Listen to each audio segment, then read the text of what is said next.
ഗ്രാമിക ന്യൂസിലേക്ക് സ്വാഗതം. തലശ്ശേരിയിൽ മോഷ്ടാക്കളുടെ വിലസൽ തുടരുന്നു. പൂട്ടിയിട്ട വീട്ടിൽ കവർച്ചാ ശ്രമം നടത്തിയതാണ് പുതിയ സംഭവം. തലശ്ശേരി കുഴിപ്പങ്ങാട് ചിറക്കര MS റോഡിൽ സാമിയ ഹൗസിൽ TP മുഹമ്മദ് സഫീറിന്റെ പൂട്ടിയിട്ട വീട്ടിലാണ് കവർച്ചാ ശ്രമം നടന്നത്. പോലീസ് അന്വേഷണം തുടങ്ങിയിട്ടുണ്ട്. മെയ് 4-ന് വീട്ടുകാർ വീട് പൂട്ടി വയനാട്ടിൽ പോയതായിരുന്നു. കഴിഞ്ഞ ദിവസം രാത്രി തിരിച്ചെത്തിയപ്പോഴാണ് വീട്ടിൽ കവർച്ചാ ശ്രമം നടന്നതായി സൂചന ലഭിച്ചത്. ഉടൻ പോലീസിനെ വിവരമറിയിക്കുകയായിരുന്നു. ഇവിടെ എത്തി ഗേറ്റിൽ 2 ലോക്കായിരുന്നു. ഗേറ്റ് തുറന്ന് ഉള്ളിലേക്ക് കയറിയ സമയത്ത് വീടിൻ്റെ മെയിൻ ഡോർ തുറന്ന് കിടക്കുന്നതായിട്ടാണ് കണ്ടത്. അപ്പം തന്നെ ഞങ്ങൾ പോലീസിനെ വിളിച്ച് കള്ളം കയറിയതാണെന്ന് മനസ്സിലായതോടെ പോലീസിനെ വിളിച്ചു. പോലീസ് ആ സ്പോട്ടിൽ പോലീസ് വന്നു. അവരെ സാന്നിധ്യത്തിൽ ഞങ്ങൾ വീടിൻ്റെ ഉള്ളിലൊക്കെ കയറി നോക്കിയപ്പം ഉള്ള അലമാരകളൊക്കെ വലിച്ചു വാരി പുറത്തിട്ടിരിക്കുന്നു, അലകോലമാക്കിയിരിക്കുന്നു. മെയിൻ ഡോറ് തകർന്നിട്ടുണ്ട്, അതിൻ്റെ ലോക്കൊക്കെ തകർന്നിട്ടുണ്ടായിരുന്നു.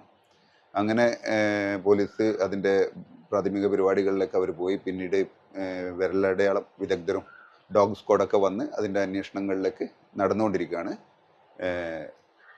നഷ്ടപ്പെടാൻ കാര്യമായിട്ടൊന്നും നഷ്ടപ്പെട്ടിട്ടില്ല. കാരണം വിലപിടിപ്പുള്ള സാധനങ്ങളൊന്നും ഇവിടെ വെച്ചിട്ടുണ്ടായിരുന്നില്ല. എല്ലാം നശിപ്പിച്ചിട്ടുണ്ട്. അലമാരകളൊക്കെ തുറന്നിട്ട് സാധനങ്ങളൊക്കെ വാരി വലിച്ചിട്ടിരുന്നു. അലമാരൻ്റെ മുകളിലൊക്കെ ചാവി അതിൽ തന്നെ വെച്ചത് കൊണ്ട് ഡോറൊന്ന് കുത്തിപ്പൊട്ടിച്ചിട്ടില്ല അലമാര. അത് തുറന്ന് എല്ലാം സാധനങ്ങൾ വലിച്ചിട്ട് അടുക്കളയിൽ നിന്ന് വെള്ളം കുടിച്ചിട്ടാണ് ആള് പോയതെന്നാണ് മനസ്സിലായത്.